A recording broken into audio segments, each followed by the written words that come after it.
আপনারা কেউ লজ্জা করবেন না, পেট ভরে ইফতার করেন। আর আমার শ্বশুর কাশেম মন্ডলের লিগে দোয়া করবেন যাতে উনি আগামী বছর আরো বড় করে ইফতারের আয়োজন করতে পারে। রমজান মাস চলতেছে, 170 বেশি বেশি খান যাতে আমার শ্বশুরের বেশি বেশি খরচ হয়। এই না লোকেরা আমার শ্বশুরের যদি বেশি বেশি খরচ হয় তাহলে আল্লাহ তো বেশি বেশি দিব তারে, তাই না? আর কার কি লাগবো? এই যে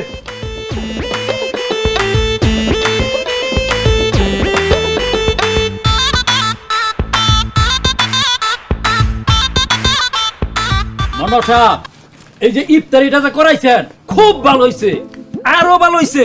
এই যে আলুর চপের ভিতরে কলিজাটা দিছে না, এইটা খাইতে অনেক টেস্ট হইছে। টেস্ট হইব না, ওইটা কিসের কলিজা? এই আমার কলিজা কুচি কুচি কুচি কুচি করে কাইটা তারপরে মিশাই দিচ্ছি, এই জন্য টেস্ট হয়েছে। মন্ডল সাহেব কিপটামিও করে আবার